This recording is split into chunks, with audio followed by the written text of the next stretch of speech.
کہ نبی کریم صلی اللہ علیہ وآلہ وسلم کسی جنازے میں تھے اور قبر کی تیاری میں بھی دیر تھی، تو جیسے سب انتظار میں بیٹھ جاتے ہیں تو نبی پاک صلی اللہ علیہ وسلم نیچے بیٹھ گئے. آپ کے ہاتھ میں ایک چھڑی تھی اور آپ زمین میں جیسے آدمی کچھ سوچ رہا ہوتا ہے تو ساتھ ساتھ ایسے تو پھر آپ نے اس موقع پر ایک بات ارشاد فرمائی. پھر آپ نے دونوں کیفیتوں کو الگ الگ بتایا. آپ نے فرمایا جب مومن کی روح نکلتی ہے تو فرشتے آتے ہیں، ملک الموت جنت سے کفن لے کے آتے ہیں، اور وہ جیسے میں نے پہلے بھی عرض کیا کہ وہ آ کے فرشتے سارے اپنی اپنی ڈیوٹیاں لگ جاتی ہیں، اور پھر وہ اس کے کان میں آ کے کہتا ہے ایتھا النفس الطیبہ، اے پاکیزہ روح نکلو، اخرجی الی مغفرۃ من اللہ ورضوان، سبحان اللہ کی مغفرت اور اللہ کی خوشنودی کی طرف نکلو. تو پھر وہ تو فوراً نکلتی ہے نا، مطلب اس کا مطلب وہ تو خوش ہوتی ہے، وہ تو نکلنے کے لیے پھر دیر ہی نہیں لگتی. اور وہ جیسے پانی کی مشک بھری ہوئی ہے تو بند کھول دیا جائے، تخرج تسیل کما تخرج القطرۃ من فی السقا، وہ نکل جاتی ہے.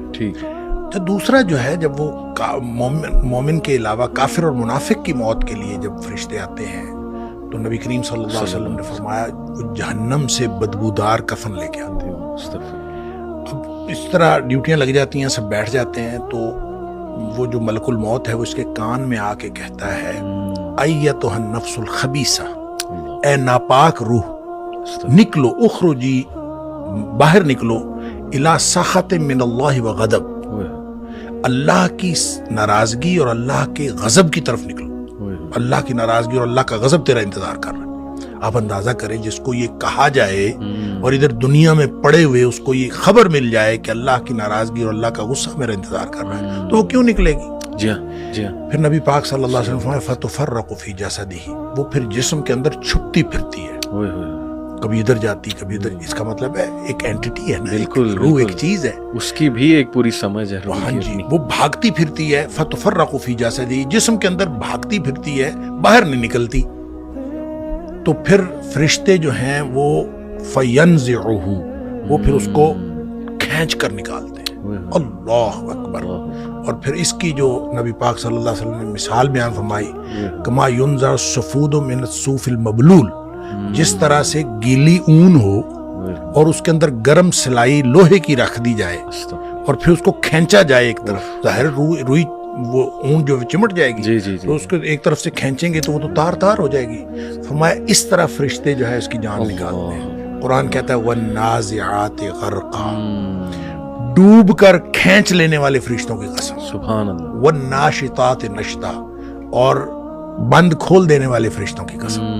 یعنی بالکل ایسے جیسے بند کھل جاتا ہے، یہ مومن کی موت ہے، اور پھر اس کو اندر سے کھینچ کر نکالتے ہیں، یہ کافر اور منافق کی موت ہے. پھر آگے بھی تفصیل نبی کریم صلی اللہ علیہ وسلم بھائی وہ جو آپ بتا رہے تھے 7ویں آسمان تک جاتی ہے، تو یہ 7ویں آسمان تک جاتی ہے، وہ تو جو علیین میں جا کے اللہ تعالیٰ کی طرف سے ہو کے اور پھر اس کو علیین میں مقام مل جاتا ہے، اور اس کو لکھ دیا جاتا ہے علیین یا مقام ہے یا رجسٹر ہے، اس کے اندر وہ شامل ہو جاتی ہے، پھر وہ واپس آتی ہے.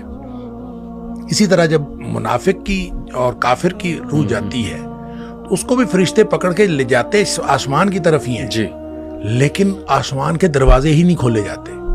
اچھا، اس حدیث میں یہ بھی تفصیل ہے کہ ظاہر ہے جب مومن کی موت جنت کے خوشبودار کفن میں ڈالی جاتی ہے تو ہر طرف خوشبو پھیل جاتی ہے.